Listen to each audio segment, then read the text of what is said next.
एक नई शुरुआत। रोहन ने ग्रेजुएशन के बाद अपनी पहली नौकरी शुरू की। सैलरी थी 25,000 रुपए। शुरुआत में सब कुछ अच्छा लगा। नई जगह, नया काम, नई उम्मीदें। पर कुछ ही महीनों में उसकी जिंदगी एक ही रूटीन में फंस गई। सुबह ऑफिस, शाम कमरा, फिर वही दोहराव। 2 साल बीत गए।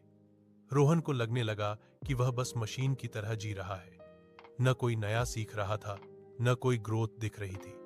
उसे लगता था कि नौकरी उसके सपनों के हिसाब से बहुत छोटी है। कई बार उसके मन में आता, क्या मैं इसी 25,000 की नौकरी में पूरी जिंदगी निकाल दूं? धीरे धीरे उसके अंदर बिजनेस शुरू करने का सपना जागने लगा। लेकिन उसके पास ज्यादा पैसे नहीं थे और यही डर उसे हर बार रोक देता था। फिर भी उसका मन बार बार कहता, नौकरी छोड़कर अपना काम शुरू करना चाहिए। एक दिन ऑफिस से लौटते हुए उसने थके हुए चेहरे को आईने में देखा। उसी पल उसे समझ आया कि अगर वह कदम नहीं उठाएगा तो उसकी जिंदगी कभी नहीं बदलेगी। उसने फैसला किया कि वह धीरे धीरे तैयारी शुरू करेगा। कम पैसे में शुरू हो सकने वाले बिजनेस आइडिया ढूंढने लगा।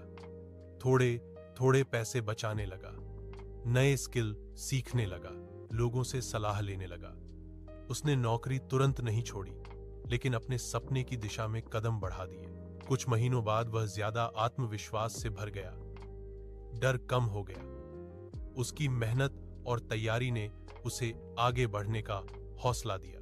रोहन आज भी याद रखता है, बड़ी मंजिलें हमेशा छोटे कदमों से शुरू होती हैं और यही कदम उसकी जिंदगी को बदलने का पहला कारण बना।